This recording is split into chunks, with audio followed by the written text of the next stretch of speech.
La question que tu te poses aujourd'hui, c'est est-ce que ça vaut le coup de vraiment investir sur mes cheveux? Après tout, c'est que des cheveux, c'est ce que tu dois te dire, mais c'est pas vital, je peux très bien vivre sans. C'est ce que certaines personnes pensent. Why not? Il y a certaines femmes qui pensent très bien qu'elles peuvent vivre sans cheveux et ça va très bien. Il y en a certaines qui pensent que leurs cheveux sont très importants et c'est vrai, c'est important. Le problème, c'est que souvent, on se rend compte que quelque chose est important que quand on ne l'a plus. Et est-ce que tu dois vraiment attendre d'être dans une alopécie stade 6, c'est-à-dire totale, ou une alopécie stade 5 qui est presque totale et irréversible, pour te dire que forcément, là, oh oui, j'aurais dû investir ou je vais commencer à investir. Est-ce que tu dois commencer à investir quand c'est trop tard? Ou peut-être qu'aujourd'hui, tu te dis, ah mais j'ai encore assez de cheveux pour cacher le trou, donc j'ai pas besoin, j'ai encore de la marge, j'ai encore des cheveux, ça va, je suis tranquille, non mais c'est bon, c'est pas grand-chose, après tout, c'est que des cheveux, je vais pas en mourir. Oui, mais ton estime de toi, il en prend un coup, non? Bon, je vais t'expliquer tout ça, mais avant ça, si toi aussi tu veux que je t'aide à faire repousser ta chute et ou ton alopécie et que tu trouves que c'est vraiment important pour toi de comprendre pourquoi tes cheveux sont tombés, eh bien je vais t'inviter à cliquer sur le lien qui se trouve en description pour comprendre pourquoi tes cheveux sont tombés et comment je peux t'aider à faire repousser tes cheveux. Ok, maintenant je vais t'expliquer les 3 raisons pour lesquelles tu devrais investir si pour toi avoir des cheveux c'est vraiment important. Le problème c'est qu'aujourd'hui, moi je croise, on va dire que j'ai beaucoup de femmes en entretien qui euh, prennent conscience de l'importance de leurs cheveux que quand elles n'en ont plus. Et c'est ça qui est dommage en fait. Ce qui est dommage, c'est qu'il faut attendre de ne plus avoir de cheveux et comprendre qu'est-ce que ça fait de devoir mettre des perruques 24 heures sur 24 et 7 jours sur 7 pour se dire que maintenant je vais investir. Moi aujourd'hui, si je fais cette vidéo, c'est vraiment parce que j'ai pas envie de te retrouver en entretien peut-être 3 ans ou 4 ans ou 10 ans plus tard avec une alopécie presque totale et en train de pleurer disant oui, j'aurais dû vraiment investir parce que j'avais pas pris conscience de ce qu'est-ce que c'était de devoir mettre des perruques tous les jours, de devoir s'assumer avec sans cheveux, de devoir cacher quelque chose. Parce que c'est quelque chose, en fait, c'est quelque chose de devoir mettre des perruques par choix. C'est-à-dire que tu te dis, oui, mon trou est encore petit, j'ai le choix encore de pouvoir me coiffer comme ça, comme ça. Mais devoir mettre une perruque ou un foulard, pas parce que tu as le choix, mais parce que tu y es obligé de devoir cacher ton crâne tout le temps, c'est différent.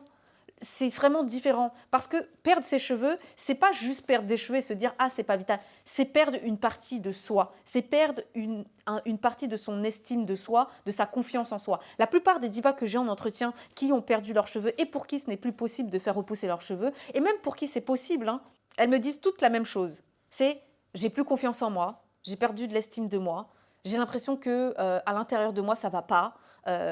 Oui, j'ai fait une dépression parce que j'ai perdu mes cheveux. Des cheveux, c'est pas que des cheveux. Des cheveux, ce ne sont pas que des cheveux. Pour la plupart des femmes aujourd'hui, même si c'est ce que la société nous dit que ça devrait être, mais c'est ce qu'on pense au fond. Les cheveux, c'est quoi? C'est un atout de féminité. Je dis pas qu'avoir des cheveux courts ou longs, enfin avoir des cheveux longs est obligatoire pour une femme, c'est pas ce que je dis, mais je dis juste que pour la plupart des femmes aujourd'hui, avoir des cheveux c'est signe de féminité, c'est signe de beauté, c'est ce qu'on voit en premier quand on regarde ton visage, on va pas se mentir, on va regarder ton visage mais on va regarder aussi ta tête, on va regarder tes cheveux, ta coiffure, comment t'es coiffée, ça habille un visage, ça change aussi un visage. Moi je l'ai remarqué quand par exemple là je suis rousse par rapport au fait que j'ai fait des tresses marron, enfin roux, mais quand je suis blonde ou quand je suis brune ou quand j'ai pas le même visage, c'est pas la même personne. Ça se voit quand je suis coiffée à tresse ou quand j'ai un afro ou quand j'ai mes propres cheveux, c'est pas la même chose. Et je suis consciente aujourd'hui parce que j'accompagne des femmes qui ont perdu leurs cheveux, je suis consciente aujourd'hui de la chance que j'ai d'avoir tous mes cheveux et d'avoir beaucoup de cheveux. Dans le sens où aujourd'hui j'ai la liberté de me dire si pendant un an j'ai pas envie de me coiffer, pendant un an je peux très bien porter mes cheveux naturels, faire des coupes, etc. Si demain je veux couper mes cheveux parce que j'en ai marre d'avoir les cheveux longs, d'avoir les cheveux mi-longs, ben oui, je peux les couper, faire une coupe courte et avoir la possibilité de me dire je peux les laisser repousser, etc. C'est une liberté et ça ne devrait pas être une chance, ça devrait être accessible pour tous. C'est ça le truc. Et le problème, c'est qu'aujourd'hui, je m'écarte un peu du sujet, c'est qu'aujourd'hui, tu te dis, j'ai un petit trou, c'est bon, c'est pas très grave, ça peut pas s'aggraver. Si, ça peut s'aggraver du jour au lendemain et ça peut devenir irréversible. C'est pas parce que c'est un petit trou que ça peut que ça peut pas devenir irréversible et même s'aggraver. Sachant qu'on passe toutes par l'étape de la ménopause et qu'à la ménopause, on a déjà une certaine perte de densité naturelle. D'accord? Dû au fait que l'œstrogène baisse. Donc, imagine-toi que tu as déjà un petit trou ou un endroit qui est déjà fragilisé. Ne te dis pas que ça ne va pas s'aggraver. Bien sûr que si, ça va s'aggraver. Et là, après la ménopause, ce sera encore plus compliqué de faire repousser ta chute. D'accord? Donc, te dire, je ne vais pas investir sur mes cheveux parce que ça n'en vaut pas vraiment le coup, c'est toi qui vois. Après tout, c'est ton choix. Mais demain, lorsque tu devras mettre des perruques tout le temps, il faut te demander si est-ce que je suis en accord avec le fait que je vais devoir acheter des perruques tout le temps, de devoir me cacher tout le temps. Si demain ça devrait arriver, est-ce que je suis en accord avec ça? Est-ce que c'est OK pour moi de devoir cacher soit mon conjoint, ma conjointe, peu importe avec qui tu es, mais à mon partenaire de vie, que parce que j'assume pas ou je me sens mal à l'aise, devoir cacher ça à mes proches, etc. Est-ce que je suis OK avec ça? Est-ce que, voilà, si demain ça s'aggrave, est-ce que je serai OK? Parce que souvent, on veut esquiver le fait d'investir réellement sur sa perte de cheveux ou sur ses cheveux, tout simplement sur l'entretien de ses cheveux, parce que peut-être que tu n'as pas encore perdu tes cheveux, mais que tu n'entretiens pas bien tes cheveux et que tu te dis, je préfère acheter des produits bas de gamme, parce que, alors quand je dis bas de gamme, parce qu'il y a des produits qui ne sont pas chers, mais qui sont très bons pour les cheveux, quand je dis bas de gamme, c'est-à-dire des produits avec de mauvais ingrédients, parce que tu ne veux pas prendre le temps. Parce que ce n'est pas que investir en termes d'argent, c'est aussi investir en termes de temps. Tu ne vas pas prendre le temps d'apprendre à connaître tes cheveux, d'apprendre à connaître les produits, d'investir sur le fait d'investir sur cette connaissance, c'est-à-dire en termes d'argent et de temps, parce que tu te dis, c'est bon, jusqu'à présent, je m'en suis sortie. Mais jusqu'à quand? Tu vois? Et au fond de toi, on le sait toutes les deux que le résultat, quand tu regardes tes cheveux, ce n'est pas le résultat que tu as envie. Quand tu regardes les autres personnes qui ont des cheveux en bonne santé, qui peuvent se coiffer comme elles veulent, tu les envies. Parce que tu te dis, moi aussi, j'aimerais que ce soit aussi simple avec mes cheveux. Je crois pourquoi avec mes cheveux, ça doit être aussi compliqué. En fait, ça n'a pas à être aussi compliqué, peu importe ta texture de cheveux. C'est juste qu'aujourd'hui, tu n'as pas investi sur tes connaissances, ni en termes de temps, ni en termes d'argent. Donc, c'est ce qui fait que aujourd'hui, tu en es là. Avant que moi, j'investisse, parce que moi, j'ai investi sur mes formations, sur les livres que j'ai lus, un livre dermatologique de médecine, ça ne coûte pas 0 €, hein, ça ne coûte pas 10 €. C'est presque 100 € le livre. Hein. Et oui, quand tu te dis, je vais acheter un livre comme ça fait mal, hein. Mais tu te dis, c'est pour moi, c'est pour mes connaissances, c'est pour progresser sur ma progression, enfin, c'est pour progresser sur mes cheveux, c'est pour progresser sur mes connaissances, pour aller plus loin. C'est parce que après, moi, c'est aussi parce que j'avais envie d'aider les gens, parce que toi, je ne vais pas te dire d'aller acheter un livre dermatologique, tu as des livres qui coûtent bien moins cher et qui vont te servir et qui vont t'aider à comprendre tes cheveux. Tu as plein de choses qui peuvent t'aider à comprendre tes cheveux, mais est-ce que tu es prête aujourd'hui à faire cette démarche, tu vois? Et c'est important, parce que si ça compte pour toi, fais-le. Fais-le maintenant qu'il n'est pas trop tard. Parce que attendre, tu rajeunis pas. Plus tu vas attendre et plus ça va être tard. Plus ça va être compliqué. Et plus il y a des risques que ton alopécie devienne irréversible. Donc, te dis pas, non, pour l'instant, ça va. Moi, je vais te poser qu'une seule question. C'est est-ce que tu es OK avec le fait que demain, ton alopécie soit irréversible ou totale? Que ce soit plus cachable? Est-ce que c'est OK? Et déjà, est-ce que tu vas être OK avec le fait que tu doives cacher quelque chose pendant toute ta vie? Parce que si tu n'as pas le choix, je peux comprendre, mais si aujourd'hui tu as encore le choix de pouvoir faire quelque chose, mais que tu choisis de cacher et de te dire que c'est pas grave de cacher toute ma vie, je peux te dire qu'à un moment, tu vas te retrouver dans mon bureau et tu vas me dire j'en ai marre de toujours devoir faire une queue de cheval pour cacher mon alopécie, j'en ai marre de toujours devoir penser à cacher mes cheveux à gauche ou à droite, non, parce que c'est une forme d'esclavage. Je suis désolée de dire ça comme ça, mais c'est une forme d'esclavage. En fait, tu es esclave de tes cheveux. Tu es esclave de ton alopécie. Tu dois absolument tout le temps soit investir sur des perruques, investir sur un foulard, faire ci, faire ça. Pas parce que tu te sens belle comme ça, pas parce que tu es jolie comme ça, mais parce que tu es obligée. C'est contraignant au long terme. Tu t'en rends pas compte aujourd'hui parce que tu viens juste de commencer peut-être. Mais au bout d'un moment, ça va être contraignant. Je te le dis, j'ai des gens dans mon bureau aujourd'hui qui me le disent. C'est contraignant, j'en ai marre, ça me saoule. Non, j'en peux plus. Je peux plus me voir avec une queue de cheval, j'en ai vraiment marre. Au début, c'était marrant, au début, j'aimais bien ça, mais maintenant, j'en peux plus. J'aimerais changer de tête. Et je peux pas couper mes cheveux, je peux pas faire ci parce que j'ai un gros trou au milieu ou parce que j'ai des trous devant. Ça devient contraignant pour elle. Et au début, c'est marrant, mais je peux te dire qu'au long terme, ce ne sera pas marrant. Vraiment, je te le dis par expérience. Voilà. Maintenant, on va calculer le coût caché. D'accord? Aujourd'hui, tu as peur d'investir sur tes cheveux ou tu te dis que ça ne vaut pas le coup d'investir sur tes cheveux. Mais combien ça va te coûter au long terme en termes de fausses solutions, de, de produits que tu vas acheter qui ne vont pas fonctionner parce que tu auras attendu trop longtemps. En termes de dépression également, c'est-à-dire que tu vas sortir beaucoup moins, tu vas réduire ta vie sociale. Je parle pour qui ça compte, hein, pas pour celles pour qui ça compte pas, pour qui voilà, elles s'en fichent. Je parle pour les personnes pour qui c'est important d'avoir des cheveux aujourd'hui et pour qui avoir une alopécie, c'est une vraie souffrance. Donc, combien ça va te coûter de pas assister à telle ou telle occasion pour une amie? J'ai une diva carrément qui était témoin de sa meilleure, qui était la témoin de sa meilleure amie, mais qui n'est pas allée à son enterrement de vie de jeune fille parce qu'ils avaient prévu de faire du jet ski. Elle a dit, mon plus gros regret, c'est de ne pas avoir assisté à l'enterrement de vie de jeune fille de ma meilleure amie. Ça a été douloureux pour moi de ne pas y aller, parce que je ne pouvais pas y aller avec ma perruque, ni mettre un foulard. Donc, vu que j'avais quelque chose à cacher, je me suis dit que non, en fait, j'avais trop honte. Même si c'est ma meilleure amie, j'avais trop honte parce qu'il n'y avait pas que elle, il y avait ses amis, sa famille. J'avais pas envie de montrer ma tête comme ça. Mais en même temps, j'avais envie d'y aller, mais je savais que je ne pouvais pas y aller avec ma perruque parce que avec le jet ski, mes cheveux la perruque aurait pu soit tomber, soit à un moment, il va falloir l'essuyer. Enfin, voilà. Dans tous les cas, j'aurais pas pu porter ma perruque. Et mettre un bonnet, on m'aurait demandé, mais pourquoi tu mets un bonnet alors que tu n'as pas l'habitude de mettre un bonnet quand tu vas à la plage? Donc, il y a plein de choses comme ça. Donc, elle a dit, j'ai pas pu y aller, j'ai pas pu y assister. J'ai une maman. Elle n'a pas assisté au mariage de son fils, mais elle a esquivé les photos de mariage. Même si elle avait sa perruque et tout ça, elle se trouvait pas belle, donc elle a esquivé les photos de mariage. Aujourd'hui, elle regrette de ne pas avoir été sur les photos de mariage de son fils. Je ne sais pas si vous vous rendez compte. Il y a des divas aujourd'hui qui, pareil, elles esquivent les photos de famille. Ça fait qu'elles ne sont pas sur les albums de famille, elles ne prennent pas des photos avec leurs enfants. Ça fait qu'elles regrettent après. Oui, j'ai pas pris de photos, ça fait longtemps que je ne prends pas de photos avec mes enfants parce que je les vois grandir, j'ai pris des photos d'eux, mais je ne suis pas sur les photos de famille parce que je ne supporte pas de voir mon alopécie sur les photos.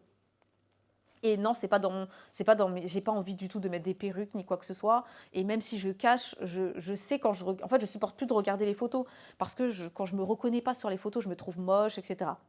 Ça, c'est le coût moral, d'accord? Maintenant, le coût de devoir acheter une perruque, acheter des foulards, etc. Bon, un foulard, ça coûte pas forcément très cher, mais acheter une perruque, tout dépend de la qualité de la perruque, ça a un coût. Acheter des produits, ça a un coût.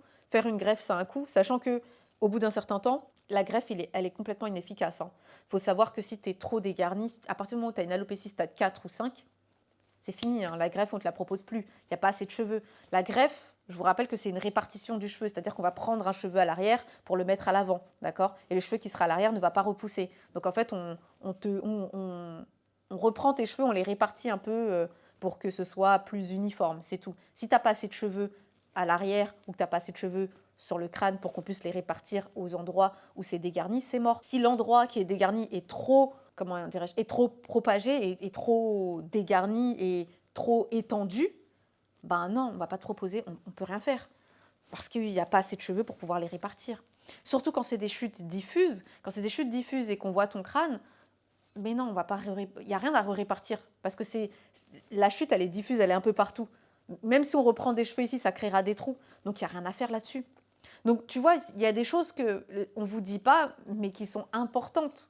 Il y a des choses qu'on ne nous dit pas, qui sont importantes à comprendre sur l'alopécie et que ça a un vrai coût. Après, si on prend le coût thérapeutique en termes de dépression, le coût d'aller chez le psychologue, faire ton deuil de tes cheveux, accepter que tu sois quand même jolie, même sans cheveux, avoir des groupes de soutien, c'est du temps, c'est de l'investissement.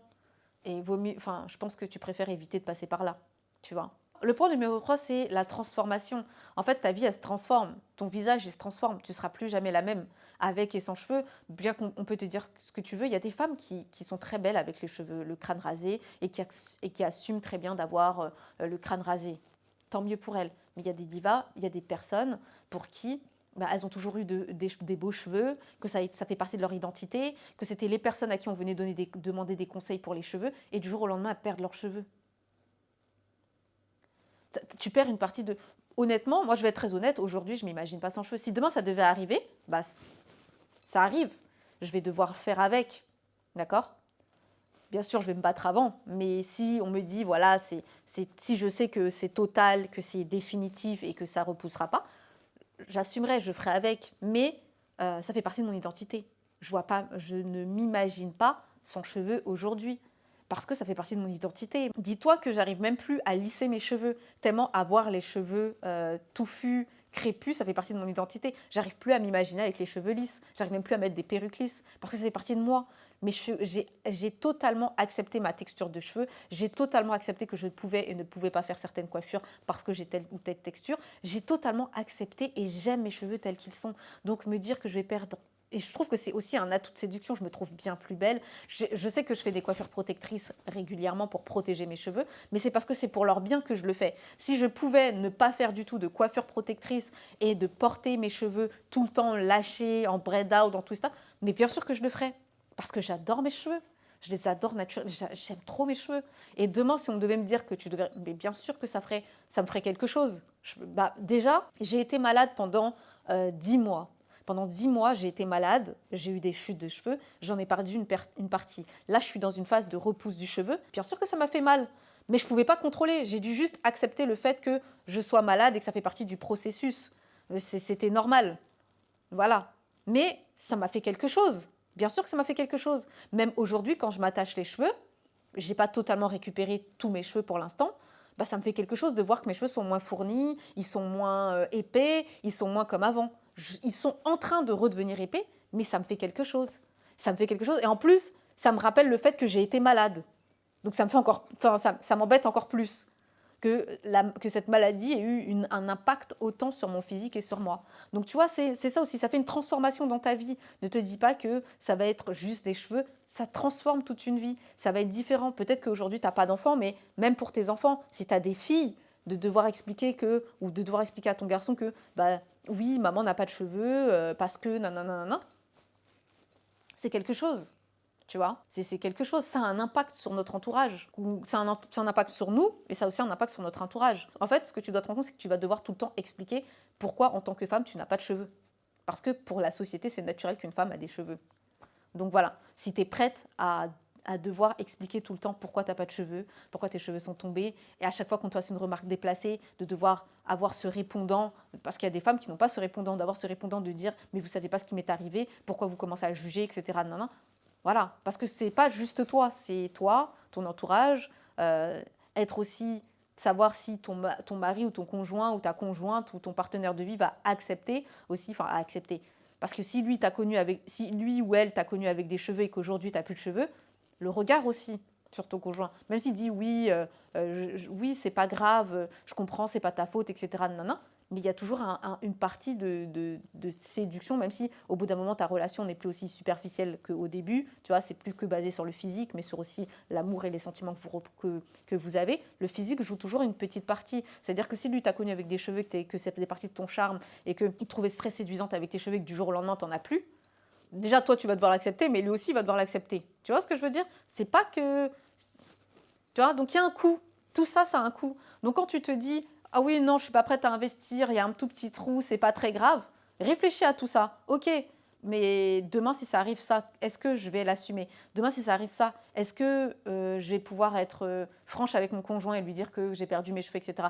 J'ai une diva qui n'osait plus prendre de douche avec son conjoint, ni même qu'il soit dans la salle de bain, parce qu'elle ne lui avait pas dit la vérité. Vu que de base, même quand elle avait des cheveux, elle portait des perruques, bah, elle a juste commencé à porter des perruques plus fréquemment. Et quand son mari lui a dit « mais je comprends pas pourquoi je vois plus tes cheveux, qu'est-ce qui se passe, etc. » Elle savait même pas comment lui dire qu'elle avait perdu ses cheveux. Vous voyez?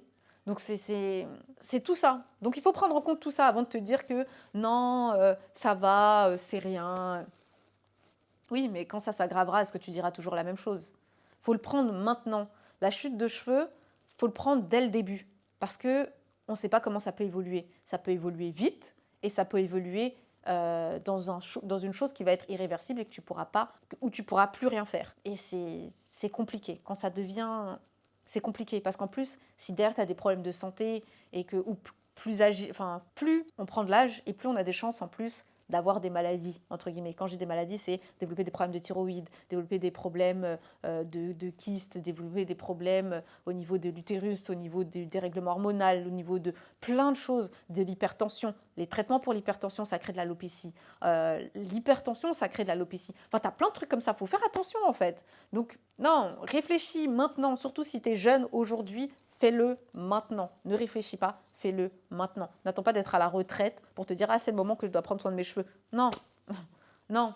La ménopause est déjà passée par là, tes postpartums sont déjà passés par là, tu as plein de problèmes qui se sont déjà accumulés et maintenant on doit essayer, c'est comme si tu disais à quelqu'un d'essayer de te recoudre une plaie ouverte, mais enfin non, d'essayer de guérir une plaie ouverte avec des pansements. Non, là, c'est pas possible. On aura beau rapprocher la peau, essayer de faire en sorte que tu n'aies pas d'hémorragie, mais non, c'est pas possible.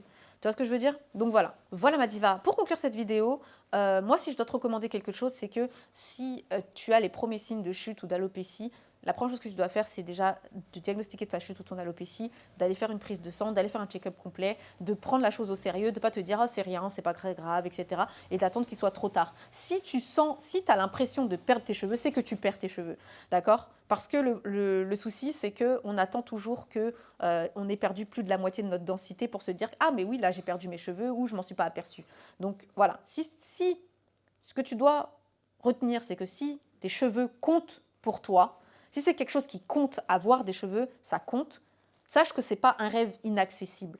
Peu importe ce qu'on t'a répété pendant que tu étais jeune, ce n'est pas un rêve inaccessible, que tu aies les cheveux très crépus ou pas. Tu peux avoir de longs cheveux, tu peux avoir de très beaux cheveux. Il faut juste être prête à investir du temps, de l'argent, être prête à faire des erreurs, être prête à passer du temps sur ses cheveux et savoir que c'est pas inné, d'accord? C'est pas inné, t'es pas supposé tout savoir et que tu as besoin d'apprendre des choses. Être prête à faire les choses différemment et à vraiment s'investir dessus. C'est pas pour toujours, une fois que tu vas te connaître bien, tu n'auras plus besoin d'investir autant de temps, mais dans un premier temps, être prête en tout cas à investir du temps, vraiment pour avoir de beaux cheveux. Voilà, je te fais de gros bisous. Si tu veux que je t'aide à faire repousser ta chute, toute ton alopécie, ou à comprendre en tout cas qu'est-ce qui fait qu'aujourd'hui tes cheveux n'ont toujours pas repoussé, je t'invite à cliquer sur le lien qui se trouve en description, à partager cette vidéo si ça t'a plu, à liker également, et puis aussi à t'abonner pour avoir de nouvelles vidéos et pour aussi mieux comprendre ton alopécie et mieux comprendre les solutions qui peuvent être mises en place en fonction d'un certain type d'alopécie. Voilà, je te fais plein de gros bisous et comme d'habitude, touche pas à mes cheveux.